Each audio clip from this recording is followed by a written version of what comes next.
जो इस टीवी के द्वारा हमें सुनने वाला सबको मसीह यीशु का नाम से हमारा स्वागत करता हूँ। परमेश्वर सबको आशीष देंगे। आज हमारा बीच में ये सिस्टर आया, रिम्पी नाम का। वो सिस्टर का ज़िंदगी में परमेश्वर ने बहुत कुछ अद्भुत कार्य किया। ये सब बात आपको बताने के लिए वो सिस्टर को हम हमारा चैनल में स्वागत करता हूँ। प्रेज़ लॉर्ड सिस्टर, कैसे? प्रेज़ द लॉर्ड सिस्टर जी, ठीक है जी, सब प्रभु की दया है। ओके, आप खुशी में हैं क्या? बहुत ज्यादा खुशी में हूँ। ओके सिस्टर, आपका अपना जिंदगी का गवाही बताने के पगले हमको परमेश्वर का चरणों में एक मिनट प्रार्थना करूँ। Hallelujah, hallelujah, stotram stotram. स्वर्गीय पिता परमेश्वर, हालेलुया, आपको चरणों में हमारे परमेश्वर प्रभु जी, हालेलुया, पवित्र आत्मा का बहुत बड़ा हालेलुया आप प्रशंसा का नीचे हालेलुया परमेश्वर हमें बिठाना है प्रभु जी, हालेलुया पवित्र आत्मा भरकर हालेलुया अपना गवाही बताने के लिए सिस्टर जी को आपने इस्तेमाल करना है खुदा, हालेलुया। ये गवाही सुनने वाला सबका जिंदगी में आशीष देना है खुदा, मसीह यीशु का नाम से मांगता हूँ, दया से ग्रहण कीजिए खुदा, आमीन। हालेलुया सिस्टर, आमीन आमीन। प्रेज लॉर्ड सिस्टर, आपका गवाही बता सकता है। आमीन। प्रेज़ द लॉर्ड, सबको जय मसीह की। मेरा नाम रिम्पी है और मैं हिमाचल प्रदेश के मंडी डिस्ट्रिक्ट से हूँ। मुझे परमेश्वर को जाने हुए 12 साल हो गए, लेकिन मेरी जो है एक बर्थ जो एक हिंदू फैमिली में हुआ। शुरू से जैसे मैं अपनी हिंदू फैमिलीज में देखती थी पूजा पाठ, वैसे ही मैं भी किया करती थी। ऐसा कोई फास्ट या ऐसा कोई फास्ट नहीं था जो मैं नहीं करती थी। मतलब जैसे जैसे मैंने अपनी फैमिली को देखा वैसे वैसे जो है मैं किया करती थी। लेकिन परमेश्वर का वचन बोलता है कि मैं तुम्हें जो है चुन लूंगा। जैसे मर्जी परमेश्वर का वचन हमारे तक जरूर पहुंचता है। मेरी एज जो है अभी 34 ईयर की है और मेरी शादी जो है 21 साल में हुई, वो भी एक हिंदू फैमिली में हिंदू रीति रिवाज से हुई। और मैं परमेश्वर के बारे में जब अनमैरिड थे या स्कूल में थे, सिर्फ मैंने इतना जाना कि यीशु मसीह नाम का एक परमेश्वर है जो क्रूस पर चढ़ा गया, बस इतना। इससे ज्यादा कुछ भी नहीं कि क्यों चढ़ा गया। फिर उस टाइम एक मन में बात हुआ करती थी, यदि ये परमेश्वर है, यदि ये भगवान है, तो ये सूली पर क्यों चढ़े? क्यों इनका लहू बहाया गया या क्यों ये मरे? क्योंकि हम जैसे नॉर्मली सुनते हैं कि भगवान है, वो तो सब कुछ कर सकता है, वो ना मर सकता है ना वो जी सकता है, तो ऐसा मतलब कैसे हो गया? ये कैसा भगवान है जो मतलब सूली पर चढ़ गया और मर भी गया? सिर्फ इतना पता था कि वो मरा। पर जब हम परमेश्वर के वचनों को जाना, परमेश्वर के बारे में जाना, तब हमें पता लगा कि वो सिर्फ मरा ही नहीं, वो मर के जी भी उठा। सन 2011 में मेरी मैरिज हुई, हिंदू रीति रिवाज से हिंदू फैमिली में हुई। उस समय ऐसा कोई भी नहीं था कि हम वचन में हम परमेश्वर को जानेंगे या कुछ भी था। नॉर्मल लाइफ हमारी चली हुई थी ऐसे ही। फिर एक दिन अचानक ही, कहते हैं कि परमेश्वर की जब बुलाहट होती है तब परमेश्वर जरूर कैसे ना कैसे करके हमारे तक वो आवाज जरूर पहुंचाते हैं। और वो पहला जिंदगी का हमारा ऐसा इंसिडेंस था या घटना थी कि हम परमेश्वर के पास गए। तो शादी के बाद जो है मेरी बेबी नहीं हो रहा था, तो सभी जैसे अब सबको पता है कि हिंदू फैमिली में सब बोलते हैं कि 1 साल हो गया अभी तक बच्चा नहीं हुआ, क्यों नहीं हुआ भाई, क्या प्रॉब्लम है? तो हमने, अरे मन में ऐसा कुछ नहीं था, मैंने चलो जब होगा तब हो जाएगा। तो हमने सब प्रेशर करने लग पड़े कि बच्चा नहीं हो रहा है, आप कहीं दिखा लो, कहीं मेडिसिन ले लो या कहीं बाबा जी के पास चले जाओ, जैसे हमारे नॉर्मली होता है कि नहीं है तो झाड़ फूट करवा लो, उससे हो जाएगा। तो हमने वो भी मना किया। हम बोले नहीं, जब होगा तब हो जाएगा, क्योंकि अभी 1 ही साल है, क्यों इतना प्रेशर करना। फिर अचानक ही एक दिन मेरी मदर इन लॉ है, मेरे मदर इन लॉ जी के बाजू में दर्द होने लग पड़ी थी बहुत ज्यादा। हमने बहुत मेडिसिन वगैरह ली, उन्हें कोई फर्क नहीं पड़ा। तो हमारे जैसे ब्लॉकेज है, बिल्डिंग के ग्राउंड फ्लोर में वो रहते थे और फर्स्ट फ्लोर में हम रहते थे। ग्राउंड फ्लोर में एक फैमिली रहती थी, तो उन्होंने यीशु मसीह के बारे में 10 दिन पहले सुना होगा, सन 2013 में उन्होंने सुना होगा। और वो हम हमारे पास आए तो हमें बोले थे आप ऐसा करो, कि एक फैमिली आई है, आप उनके पास जाओ, वो प्रार्थना करते हैं और लोग ठीक हो जाते हैं। तो हम सोचने लगे कि अब ऐसे कैसे हम चले जाएँ, ना हम किसी को जानते हैं, ना पहचानते हैं। हम एकदम कैसे उनके पास चले जाएँगे कि जी हमारे लिए प्रार्थना कर दो। फिर मेरे हस्बैंड को आंटी जी ने 2-3 बार बोला कि नहीं जाओ, जाओ, देख लो, ट्राई मार लो, क्योंकि आपने इतनी सारी मेडिसिन ली, आपको नहीं फ़र्क पड़ रहा है, तो एक बार प्रार्थना करके देख लो। तो हमने मन माना, मन अपना दिल मनाया कि चलो जाकर एक बार ट्राई करते हैं कि क्या है, कैसे प्रार्थना करते हैं वो। तो करीब रात को 8 बजे के हम गए, अपने मदर इन लॉ को लेके, मेरे हस्बैंड बाइक पे गए। वो हार्डली अंकल आंटी जिनके द्वारा हमारे पास वचन पहुँचा, वो हार्डली 10 मिनट की दूरी पर रहा करते थे। तो हम रात को गए उनके पास, तो हमने उनसे प्रार्थना करवाई। तो मम्मी जो है 2-3 दिन में उनकी पेन जो है वो बिल्कुल ठीक हो गई। उन्हें कोई तकलीफ नहीं हो रही थी, कोई प्रॉब्लम नहीं हो रही थी और वो ठीक हो गए। तो ऐसे हमारे पास परमेश्वर का वचन पहुँचा। उसके बाद मेरे हस्बैंड, सिर्फ मेरे हस्बैंड, मेरी मदर इन लॉ नहीं, जिनके द्वारा हमारे पास पहुँचा, वो नहीं, सिर्फ मेरे हस्बैंड को कुछ अलग सा लगा। क्योंकि मेरे हस्बैंड भी जो है हिंदू फैमिली से बिलोंग करते थे, वो भी पूजा पाठ किया करते थे, पर लेकिन उनके मन में शांति नहीं थी। जैसे परमेश्वर का वचन बोलता है कि मैं तुम्हें शांति दूंगा, जैसे संसार हमें देता वो शांति नहीं, मैं तुम्हें अपनी शांति दूंगा। पर लेकिन वो शांति मेरे हस्बैंड के पास नहीं थी, तो वो ऐसे कंटिन्यू अंकल आंटी के पास जाने लगे, उनसे वचन सुनने लगे, उनसे घंटों घंटों बातें कर ली उन्होंने। तो रात में मेरे साथ झगड़ा हो जाना कि दिन भर आप बाहर रहते हो, रात को अंकल आंटी के पास जाते, ऐसा क्या है उनके पास। बहुत हमारे घर में झगड़ा रहने लगा। तो उन्होंने बोला, उनका मन शांत था, गुस्सा नहीं हुए वो। बोलते चल एक बार तू चल पड़ मेरे साथ। मैंने कहा नहीं नहीं, मैं कभी नहीं जाऊंगी, क्योंकि एक थॉट थी ना कि धर्म परिवर्तन हो जाएगा। जी वो क्रिश्चियन है, वो क्रिश्चियन है, वो धर्म परिवर्तन कर लेंगे। मैं एक हिंदू फैमिली से थी और जो वो यीशु मसीह तो बाहर वालों का है, हमारा तो है नहीं है, तो कैसे चले जाऊंगी। तो बोली नहीं, एक बार ट्राई कर, एक बार चल तो सही, मैं ऐसे चल पड़। तो बहुत फोर्स किया उन्होंने मुझे। फिर 30 अप्रैल 2013 को मैं फर्स्ट टाइम गई चर्च। तो ऐसे ही बस इतना था कि अपने हस्बैंड के बोलने से गई, खुद मेरा मन नहीं था कि मैं जाऊं, पर वो बार बार फोर्स कर रही थी, इसलिए मैं गई। वहां पे अच्छा लगा, कंटिन्यू जाने लगे, संडे टू संडे जाने लगे। तो मुझे फिर एक दिन मेरे हस्बैंड ने बोला कि क्या तुम्हें फर्क लगता है। मैं कहा नहीं, मुझे कुछ नहीं लगता है। तो वो फिर जाती क्यों है। मैं कहा आपने बोला इसीलिए जा रही हूँ, मेरा अपने खुद की इच्छा नहीं है जाने की। तो बोलते चल ठीक है, तो चल मेरे साथ ही चल पड़।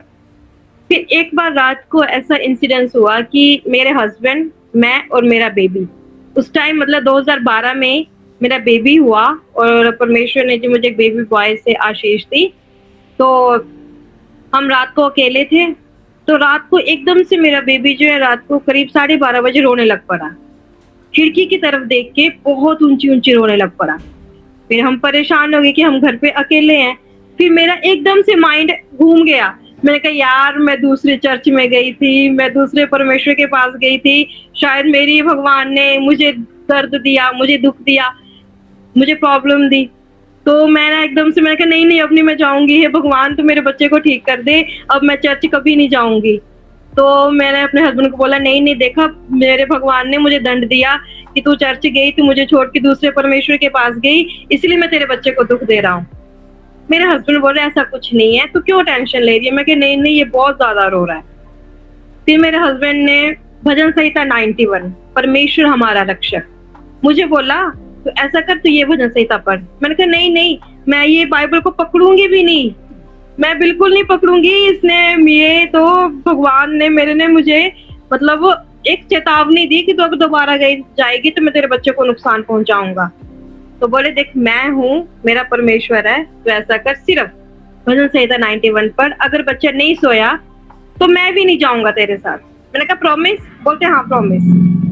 फिर भजन संहिता 91 हमने पढ़ी, परमेश्वर हमारा रक्षक। और वो पढ़ते पढ़ते, मैं पढ़ रही थी और मेरे हस्बैंड प्रार्थना कर रहे थे।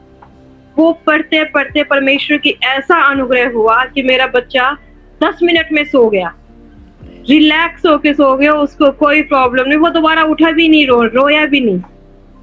फिर मैंने कहा नहीं, फिर मेरे वहां से थोड़ा सा मन में एक उम्मीद थोड़ी सी कि नहीं है, कुछ है जो हमने सिर्फ भजन संहिता 91 पढ़ी, मेरा बच्चा बिल्कुल ठीक हो गया। फिर मैं ऐसे रेगुलर जाने लगे, थोड़ा सा विश्वास, इतना नहीं कि हाँ सब कुछ मेरा परमेश्वर है, वैसा विश्वास नहीं, सिर्फ एक स्टेप चढ़ी मैं। फिर हमने सोचा चलो ठीक है, वहां भगवान भी जाती है, मैं यहाँ पे संडे को चली जाऊं, क्या फर्क पड़ेगा, कोई फर्क नहीं पड़ेगा। पर हमने धीरे धीरे जाना, जब वचन पढ़ा तब धीरे धीरे जाना कि नहीं, परमेश्वर हमारा परमेश्वर ही है, वो परमेश्वर एक ही है। फिर 2014 में मुझे सेकंड बेबी कंसीव हुआ और 2 मई को उसका बर्थ हुआ। बट 2013 के एंड में जो हम चेकअप करवाने के लिए गए तो डॉक्टर ने मुझे सेकंड बेबी के लिए मना कर दिया कि ये बच्चा जो है आपका मतलब ठीक पैदा नहीं होगा, या इसकी मेंटली डिस्टर्ब रहेगा, या इसके हाथ पाँव कोई ऐसा जो नहीं बनेगा, तो आप इसको अबॉर्ट कर दो। उस समय मेरा था कि मैं अबॉर्ट कर दूंगी, क्योंकि ऐसे बच्चे को कौन संभालेगा कि जिसका ना कोई अंग बनेगा या कोई मेंटली डिस्टर्ब होगा, तो हम कैसे बच्चे को संभाल पाएंगे। पर मेरा उस दिन मेरे हस्बैंड का विश्वास बोल रहा था कि नहीं, अगर परमेश्वर ने हमें ऐसे बच्चे को दिया है, देगा, कि हम उसकी परवरिश करें तो हम जरूर करेंगे। मैंने कहा नहीं, ऐसा मुझसे नहीं होगा, मैं अपने बच्चे को अपने सामने ऐसा नहीं देख पाऊंगी। उन्होंने बोला नहीं, तू विश्वास रख, कुछ नहीं होगा। फिर 1 साल हमने पूरी उसके लिए प्रार्थना की, मेरे हस्बैंड ने, मैंने नहीं, मैं करती थी सिर्फ ऊपर से सिर्फ दिखाने के लिए कि हाँ मैंने प्रार्थना की है बस। पर मेरे हस्बैंड का विश्वास था वो हाई लेवल पे, बोलते नहीं कुछ नहीं होगा। फिर प्रभु की दया से 2 मई को मेरे बेटे का बर्थ हुआ। सिर्फ उसे इतनी प्रॉब्लम हुई, इतनी भी नहीं बोल सकते, उसको सांस नहीं आ रही थी। जब वो पैदा हुआ उसकी सांस नहीं थी, मतलब हम अपनी लैंग्वेज में बोल सकते कि बच्चा नहीं था। डॉक्टर ने मुझे बोला कि मुझे तो नहीं पता कि मेरा जो सी सेक्शन हुआ, सिजेरियन हुआ, मुझे तो नहीं पता। पर मेरे हस्बैंड को बोल रहे थे कि आपका बच्चा सही नहीं है, क्या डिसाइड, आप क्या सोच रहे हैं इस बच्चे को लेके। फिर मेरे हस्बैंड वहां प्रार्थना कर रहे थे। फिर 7 मिनट बाद एक न्यू बेबी बॉर्न के लिए 7 मिनट बाद पहली सांस लेना बहुत मुश्किल होता है। वहां मेरे हस्बैंड प्रार्थना कर रहे थे और प्रभु की दया से 7 मिनट बाद मेरे बच्चे ने पहली सांस ली। वो था मेरे जीवन का परिवर्तन वाला। उसके बाद मैंने कहा नहीं, परमेश्वर एक ही है और वो यही है जिसने मेरे बच्चे को जन्म दिया। क्योंकि जैसे हम उत्पत्ति में पढ़ते हैं कि परमेश्वर ने आदम को अपनी सांस दी और वो जीवित प्राणी बन गया, वैसे ही वो विश्वास था कि नहीं, परमेश्वर ने मेरे बच्चे को अपनी सांस दी और वो मेरा बेटा जो मरा हुआ बच्चा, जिसको पर डॉक्टर ने बोला कि नहीं है, वो बच्चा जीवित हो गया। वो आज तक, वो 9 साल का हुआ, प्रभु के दया से आज तक वो बिल्कुल ठीक है, उसको एक भी खरोंच नहीं आई। जहाँ की डॉक्टर ने बोला था कि ये मेंटली डिस्टर्ब होगा या इसका अंग पाँव नहीं बनेगा, पर ऐसा कुछ नहीं हुआ। उसके बाद हमने उसको 1 महीने 40 दिन बाद हमने उसको परमेश्वर के लिए डेडिकेट कर दिया कि वो करेगा परमेश्वर का काम। और परमेश्वर ने उसे ऐसा अद्भुत बनाया है ना, मैं बता नहीं सकती कि जब वो बीमार होता है ना, खुद के लिए, वो खुद अपने लिए प्रार्थना करता है और वो स्तुति करता है परमेश्वर की। वो लोगों को बताता है कि नहीं, मैं ऐसा था, मेरे को परमेश्वर ने ऐसा किया। जो हमसे सीखता है, वो हमारा बेटा आगे, वो 9 साल का है अभी, वो सबको बताता है, वो स्तुति करता है परमेश्वर की, वो प्रार्थना करता है। वो जब कोई बीमार होता है, जब वो खुद बीमार होता है तो वो दवाई नहीं खाता, दवाई खाने से पहले वो अपने लिए प्रार्थना करता है और प्रभु उसकी प्रार्थनाओं को सुनता भी है।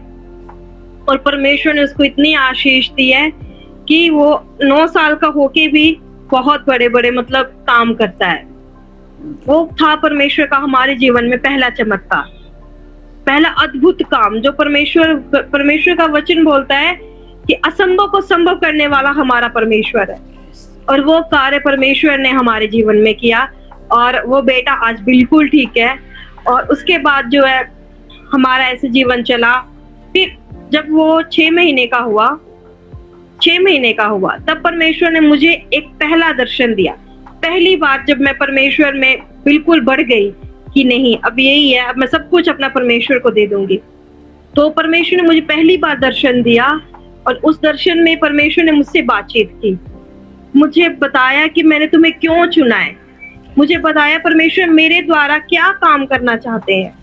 वो दर्शन ऐसा था कि मैं किसी बीमार के लिए प्रार्थना कर रही थी, एक मरा हुआ इंसान जो हार्डली कुछ मिनट मरने वाला था, वो खाना वगैरह कुछ नहीं खा रहा था, उसके जनों ने उसको जो है खाट से उतार के नीचे मतलब लेटा दिया था कि अब ये मरने वाला है। तो मैंने उसके लिए प्रार्थना की, दर्शन में मैंने उसके लिए प्रार्थना की और वो जो मरने वाला था वो जिंदा हो गया, जो नहीं खाता था वो खाने वाला हो गया। ऐसे ऐसे परमेश्वर ने मुझसे बातचीत की कि मैं तेरे द्वारा जो लोगों को चंगा करना चाहता हूँ, कि मैं लोगों को बीमारियों से, दुष्ट आत्माओं से छुटकारा करना चाहता हूँ। उस समय मेरे दिल में बपतिस्मे के लिए कुछ नहीं था, क्योंकि मैं जानती भी नहीं थी कि बपतिस्मा क्या था। फिर मैंने ये दर्शन अपने पास्टर जी को बताया, जिनके पास जो है, जिनके द्वारा मैंने अपना वचन सुना, जिनके द्वारा परमेश्वर का जिंदा वचन सुना। मैंने उनसे पूछा, उन्होंने मुझको बताया कि परमेश्वर आपसे बातचीत करना चाहते हैं, कि परमेश्वर आपके द्वारा बड़े बड़े काम करना चाहते हैं। फिर मैंने एक सेकंड भी नहीं लगा, मैंने बोला अंकल जी मैं बपतिस्मा लेना चाहती हूँ। उससे पहले मेरी ये इच्छा थी, मेरे हस्बैंड तो ऑलरेडी पहले विश्वास में बहुत ज्यादा थे, उन्होंने मुझसे कहा था कि मैं बपतिस्मा ले लूंगा 2013 में। पर मेरे दिल में था कि यदि हम बपतिस्मा लेंगे, क्योंकि हमने वचन इकट्ठा सुना, मैंने कहा यदि हम बपतिस्मा लेंगे परमेश्वर हम इकट्ठे लेंगे। और ऐसा ही हुआ, 10 अगस्त 2014 को हमने इकट्ठे बपतिस्मा लिया। परमेश्वर ने हमारी जिंदगी में बहुत ऐसे काम किए हैं। फिर जब हम बपतिस्मा लिया, क्योंकि हम थे एक हिंदू फैमिली से, ससुराल वाली हिंदू फैमिली थे, तो वो हमारा विरोध करने लग पड़े कि आपने धर्म परिवर्तन कर लिया।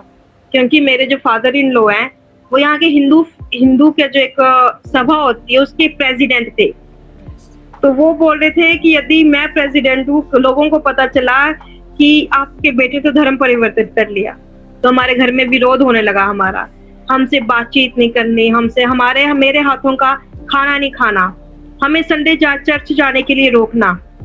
फिर एक दिन इतना विरोध हो गया कि मेरे हस्बैंड सोच रहे थे कि मैं बिल्डिंग से छलांग मार दूंगा, मैं मर जाऊंगा लेकिन मैं संडे जरूर जाऊंगा। बहुत रोए उस दिन हम संडे जाने के लिए कि हमें जाने दो, पर लेकिन घर वाले बोलते नहीं जाना है आपने संडे को। फिर उस दिन पहली बार हम घर से झगड़ा करके निकले कि नहीं हमने जाना ही है, क्योंकि यदि हम उस समय नहीं जाते तो शैतान हमारे ऊपर हावी हो जाता। कहते हैं ना कि एक तरफ शैतान होता है, एक पर परमेश्वर की आवाज होती है, हम जिसकी आवाज पहले सुनते हैं वो बड़ा हो जाता है। यदि हम नहीं चाहते तो शैतान बड़ा हो जाता, वो हम पर हंसता, पर लेकिन हमने उसको हंसने का मौका नहीं दिया। हमने परमेश्वर की आवाज सुनी, हमने अपने घर वालों का विरोध किया और वो हम चले गए संडे को। बहुत विरोध हुआ हमारा। फिर कुछ समय के बाद जो है हमारा छोटा बेबी था, तो जिसको हमने परमेश्वर को डेडिकेट किया। अब सब हमने उसको परमेश्वर के अनुसार करना था, क्योंकि हमारे में ऐसे रीति रिवाज था कि हम जो छोटे बेबी के बाल जो है वो अपने मंदिर में कटवाते हैं।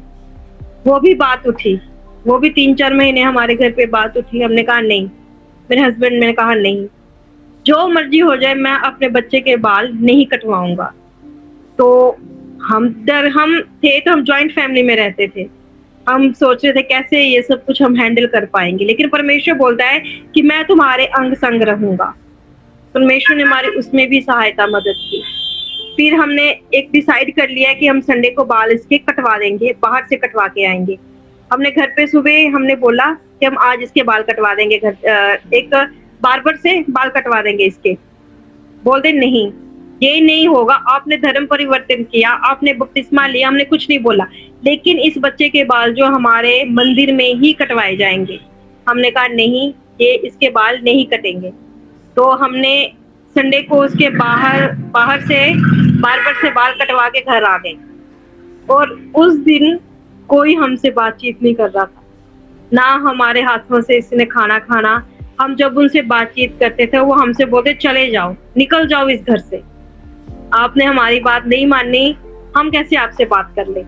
तो हमने 3 महीने बिताए सिर्फ एक कमरे में। ना हमने कमरे से बाहर निकलना, सिर्फ खाना खाने के लिए हमसे कोई बातचीत नहीं करता था, कोई भी, हम अकेले हो गए थे। पर लेकिन परमेश्वर का वचन बोलता है कि मैं तुम्हें कभी अकेला नहीं छोड़ूंगा, मैं तुम्हारे हम हर समय अंग संग रहूंगा। परमेश्वर ने उसमें भी हमारी जय प्राप्त की। और 3 महीने बाद जब हमने समझाया घर वालों को, हमने चेंजिंग दिखे, तब वो हमसे थोड़ा थोड़ा बातचीत करने लगे। उसके बाद जब हमारी गवाहियां उन्होंने सुनी तो वो भी परिवर्तित हो गई। मेरा ब्रदर इन लॉ की वाइफ और मेरे मदर इन लॉ, ये सब उसके बाद मसीह में आ गए, सबने बपतिस्मा लिया। क्योंकि परमेश्वर का वचन बोलता है कि यदि तू विश्वास करे तो तेरा पूरा घराना उद्धार पाएगा। तो उसके बाद हमने ऐसा जो किया, हमारा सारा परिवार विश्वास में आया। सिर्फ हमारे फादर इन लॉ है जो अभी भी विश्वास में नहीं है, पर लेकिन अभी वो हमें रोकते नहीं है, हमारा भी विरोध नहीं करते हैं।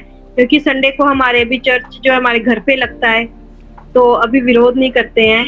तो ऐसे परमेश्वर ने हमारी सहायता मदद की। हमारे हर एक कमी घटी में जो है परमेश्वर ने हमें संभाला। और 2000 जो है 2023 से पहले 2020 में मेरे मदर इन लॉ जो है वो परमेश्वर में सो गए। और उसके बाद फिर 2023 में जो परमेश्वर ने मुझसे मेरे जीवन में जो काम किया वो अद्भुत था, वो असंभव को संभव करने वाला था।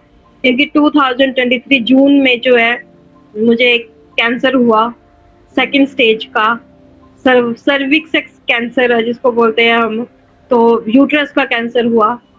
तो उससे पहले जो है हमने बहुत वचन में हम इतने थे कि नहीं, हमारे सिखाने वालों ने हमें ऐसा सिखाया था कि हम नहीं हटने वाले थे।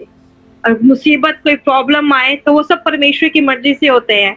जैसे हम अयूब के विषय में पढ़ते हैं कि परमेश्वर की मर्जी के बिना अयूब के जीवन में ऐसे रोग नहीं आए थे, परमेश्वर ने अलाउ किया था तभी आए थे। जब मुझे कैंसर हुआ, जब मुझे ये पता चला, तो हमारी पूरी फैमिली जहाँ हम पहले हॉस्पिटल में गए थे तो उन्होंने हमें बोल दिया कि 4th स्टेज है, चंद 6 महीने या 7 महीने इनके पास है। तो बहुत डर गए घर वाले। मुझे तो पहले पता था, क्योंकि जब डॉक्टर आपस में बात कर रहे तो मुझे कुछ डाउट था कि मुझे ये प्रॉब्लम हो रही है या हो चुकी है, तो लेकिन मुझे स्टेज का नहीं पता था कि कौन सी स्टेज है। तो उन्होंने मेरे हस्बैंड को पर्सनली बुलाया, उन्होंने बोला शायद 4th स्टेज है, 6-7 महीने, इसके ज्यादा हम कुछ नहीं बोल सकते। फिर परमेश्वर ने जो एक अद्भुत काम वहां किया, सामर्थ्य दी मुझे, वचन की सामर्थ्य। क्योंकि परमेश्वर का वचन बोलता है कि इधर उधर मत ताक, मत डर, मैं तेरा परमेश्वर यहोवा हूँ, मैं तेरा दाहिना हाथ पकड़ के कहूंगा तू मेरी बेटी है, मैं तुम्हें चंगा करने वाला हूँ, मैं तुम्हें छुड़ाने वाला हूँ, मैं तुम्हारी हर एक बीमारियों को दूर करने वाला हूँ। वो सामर्थ्य थी वचन की। मेरे सारे जो है फैमिली वाले बोल रहे थे कि कैसे होगा। मैंने उनको बोला कुछ नहीं होगा, क्योंकि परमेश्वर हमारा झूठा नहीं है, परमेश्वर हमारा सच्चा है, परमेश्वर हमारा जिंदा है। उसने मुझसे वादा किया, उसने मुझसे प्रॉमिस किया कि मैं तुम्हें कभी नहीं छोड़ूंगा, कभी न त्यागूंगा, मैं तुम्हें हर एक बीमारियों से दूर रखूंगा। क्योंकि जब परमेश्वर ने आदम को बनाया तब उसमें कोई रोग नहीं डाला था, उसमें कोई बीमारी नहीं थी। वो क्या था? वो परमेश्वर की आशीष में चलता था। जब हम आदम के वंशज हैं तो हमारे शरीर में भी कोई बीमारी नहीं रहने वाली है। यदि परमेश्वर ने मेरे जीवन में ये बीमारी डाली है तो मुझे कुछ सिखाने के लिए, क्योंकि अक्सर परमेश्वर ने मुझे पहला दर्शन दिखाया कि मैं तुम्हें रोगों को चंगा करने वाला बनाऊंगा, कि लोग जो है बीमारियों को तू चंगा करेगी। लेकिन जब हम किसी के दर्द को, किसी के दुख को समझेंगे ही नहीं तो हम कैसे किसी के लिए प्रार्थना कर सकते हैं? पहले हम उनके रोगों को, उनकी तकलीफों को खुद समझेंगे, तभी हम किसी के लिए प्रार्थना कर पाएंगे उस दर्द से। कि जैसे किसी को कोई तकलीफ है तो वो वही जानता है जिसको जो तकलीफ है, उसके दर्द को वो जन ही जानेगा जिसको वो तकलीफ है, हम नहीं जानेंगे। पर परमेश्वर ने वो सिखाने के लिए मुझे उस परिस्थितियों में डाला।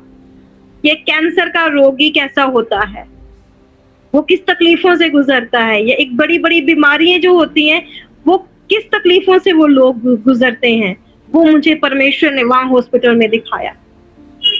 मैं नहीं डरी, मुझे एक वायदा हमेशा परमेश्वर का याद था कि नहीं, वो हमें कभी नहीं छोड़ने वाला है, वो जगत के अंत तक हमारे साथ रहने वाला है।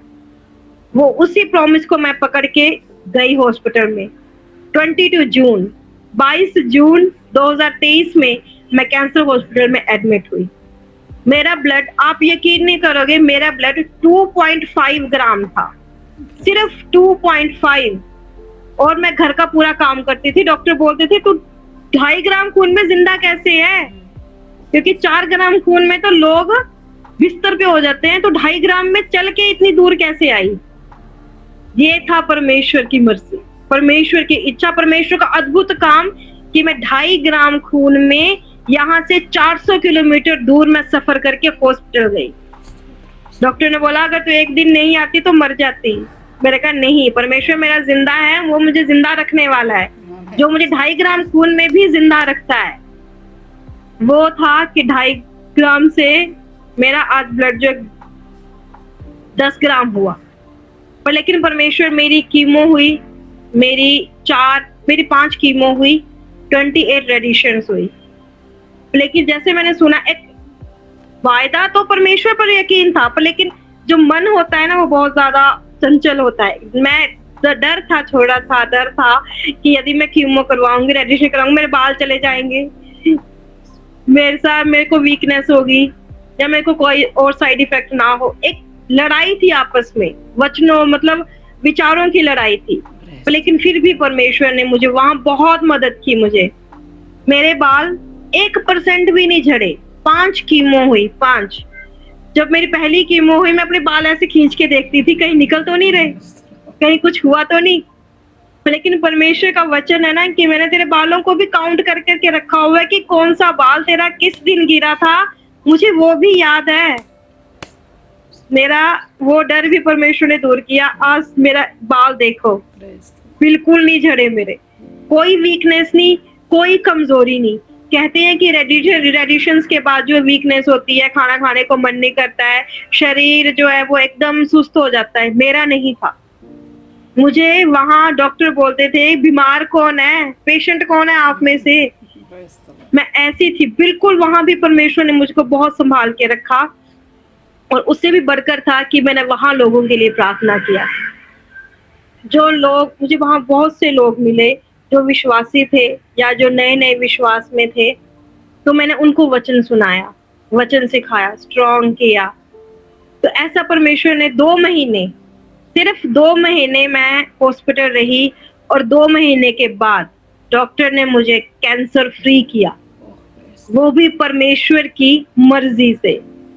जब तक परमेश्वर की मर्जी नहीं होती तो कुछ नहीं होता हमारे जिंदगी में, एक पत्ता भी हमारी जिंदगी से नहीं हिल सकता था। 2 महीने सेकंड स्टेज का कैंसर, 5 कीमो, 28 रेडिएशन से परमेश्वर ने दूर किया। और आज मैं रेगुलर चेकअप के लिए जाती हूँ। डॉक्टर भी हैरान थे, कैसे, वो भी हैरान थे कैसे सिर्फ 2 महीने में सब कुछ ठीक हो गया। पर हमारा परमेश्वर, जो आप सब जानते हैं कि वो असंभव को संभव करने वाला है। जहाँ हम अपनी उम्मीद छोड़ देते हैं, वही परमेश्वर जो हमारा अद्भुत काम करता है। मैंने विश्वास किया और परमेश्वर ने मेरी जिंदगी में जो है अद्भुत काम किया है। सच में हमारा परमेश्वर जो है, जब हम पढ़ते हैं, बाइबल पढ़ते, तो हमें वायदे जो परमेश्वर के वायदे हैं वो हमें थामे रखने पड़ते हैं। इस हर एक मुश्किल में, हर एक प्रॉब्लम में जो है वो वायदे हमारे साथ रहते हैं। मैं हॉस्पिटल में थी, परमेश्वर ने वहां मुझे सहायता मदद की। जब मैं अपने घर से अलग हुई, तब परमेश्वर ने मुझे सहायता मदद की। मतलब जो नहीं सोचा था वो परमेश्वर ने हमारी जिंदगी में काम किए। और परमेश्वर, जैसे आज मेरी जिंदगी में परमेश्वर ने काम किए, वैसे सब लोगों की जिंदगी में परमेश्वर जो हमारा जिंदा है, वो हमारी प्रार्थनाओं को सुनता है। परमेश्वर का वचन कहता है कि यीशु मसीह कल, आज और युगानुयुग एक सा है। हमें उन बातों पर विश्वास करना है। हमें विश्वास करना है कि जैसे यीशु मसीह पहले कार्य करते थे, वो आज भी करने वाले हैं। जैसे उसका मत्ती 28:20 कहता है, देखो मैं जगत के अंत तक हमेशा तुम्हारे साथ रहूंगा। वो वायदे, वो प्रॉमिस हमें हमेशा थामे रखने हैं। क्योंकि वही वादे, वही प्रॉमिस जो है हमारे बीमारियों में हमारा जो छुटकारे का काम करती है। क्योंकि हमारा परमेश्वर का जब हम बाइबल पढ़ते हैं तो वो सिर्फ पढ़ते ही नहीं है, वो जिंदा वचन, वो जिंदा है, वो वचन जो है वो जिंदा है और वो हमारे जीवनों में कार्य करते हैं। यदि परमेश्वर ने मुझे आज चंगा किया है तो परमेश्वर आपको भी चंगा करेगा। वो हर एक बीमारियों से, हर एक तकलीफों से वो आपको भी छुटकारा देने वाला है। हमें करना क्या है? सिर्फ उसके लहू पर विश्वास करना है। वो लहू जो हमारे लिए बहाया गया है, उस लहू पर विश्वास करना है जो लहू हर एक जन के रोगों के लिए बहाया गया है। एक एक तक कतरा परमेश्वर ने हमारे लिए बहा दिया, हमारे छुटकारे के लिए बहा दिया। यदि हमारे आज रोग है हमारे शरीर में, तो हमें विश्वास करना है कि परमेश्वर हमारे रोगों को दूर करने वाला है, वो हमें छुटकारा देने वाला है। हालेलुया, वो चंगा करने वाला है, वो सब कुछ करने वाला। हमें विश्वास करना है उसके एक एक वायदे को, एक एक वचन पर, एक एक कहे गए लफ्जों पर हमें विश्वास करना है। तभी हम परमेश्वर को जिंदा है, क्योंकि हमारा परमेश्वर जिंदा है। हमारा परमेश्वर उन परमेश्वरों की तरह नहीं है जिनके कान हैं वो सुनते नहीं, जिनके होंठ तो हैं लेकिन वो बोलते नहीं। लेकिन हमारा परमेश्वर सुनता भी है, हमारा परमेश्वर बोलता भी है और परमेश्वर हमारे जवाब भी देता है। हमारे हर एक तकलीफों का वो जवाब भी देता है। वो सब कुछ करने वाला है। आज जैसे परमेश्वर ने मुझे चंगाई दी, मुझे इस काबिल बनाया कि मैं आज आपके सामने अपनी गवाही को शेयर कर सकूं, वो हर एक जन को अपने काबिल बनाएगा। क्योंकि परमेश्वर का वायदा है, परमेश्वर का वचन कहता है, मैं दुनिया के अंत तक और दुनिया के कोने कोने तक तुम्हें गवाह के रूप में इस्तेमाल करूंगा। यदि आज उसने मुझे गवाह के इस्तेमाल किया है तो वो आपको भी करने वाला है, वो आपको भी छुटकारा देने वाला है। विश्वास करो उसके लहू पर, उसके हालेलुया, उसकी दी हुई कुर्बानी पर। धन्यवाद, धन्यवाद मेरे सामर्थ्य, धन्यवाद। Praise the Lord. परमेश्वर आप सबको आशीष दे। आमीन सिस्टर, हालेलुया। आपका जिंदगी में परमेश्वर कैसा है वो चक्के देखने के लिए परमेश्वर ने थोड़ा अवसर आपको दिया। चक्के देखने में हमको समझ आया हमारा परमेश्वर हनी से भी, मधु से भी, हालेलुया, मधुर है, वो स्वीट है, हालेलुया। वो हमारा taste and see the Lord, hallelujah. स्तोत्र। हमारा परमेश्वर को टेस्ट करने के लिए, चक्के देखने के लिए जिंदगी में दिया हुआ अवसर है, हालेलुया। आपको समझ आ गया पर हमारा परमेश्वर कितना महान है, हालेलुया, आमीन, स्तोत्रम, हालेलुया। हमारा परमेश्वर सिर्फ चंगा देने वाला परमेश्वर नहीं है, वो सब कुछ करने वाला परमेश्वर है, हालेलुया। ओ हालेलुया, हमें स्वर्ग लेके जाने वाला परमेश्वर है। वो जिधर बैठता है उधर हमें भी बिठाने वाला परमेश्वर है, हालेलुया। अनंत काल जीवन हमको देने वाला परमेश्वर है, हालेलुया, स्तोत्रम। वो परमेश्वर को अपना जीवन में पाने के लिए प्रिय सिस्टर को परमेश्वर ने अवसर दिया। परमेश्वर का हालेलुया, वो सेवा करके अच्छी रीति से आगे बढ़ो। परमेश्वर सारा आशीष आपको दे दूंगी, आमीन, hallelujah, stotram, stotram. Sister 1 minute प्रार्थना कीजिए, हालेलुया, स्तोत्रम। हालेलुया, धन्यवाद, धन्यवाद स्वर्गीय पिता, धन्यवाद जीवते परमेश्वर, सुंदर समय के लिए मेरे पिता जो आपने मेरे लिए, हमारे लिए ठहराया मेरे पिता। आपका वचन कहता है जहाँ 2 या 2 से जन एक मन होकर प्रार्थना करे वहाँ आप मौजूद होते। आपने पिता हालेलुया मुझे इन सिस्टर जी से, जो सिस्टर से आपने मिलाया मेरे पिता, उसके लिए धन्यवाद मेरे पिता। मुझे गवाही शेयर करने के लिए आपने सहायता मदद की मेरे पिता, उसके लिए धन्यवाद मेरे प्रभु जी। धन्यवाद मेरे सामर्थ्य खुदा। और पिता हालेलुया इनके चैनल को भी हम आपके हाथों में सौंपते हैं मेरे पिता।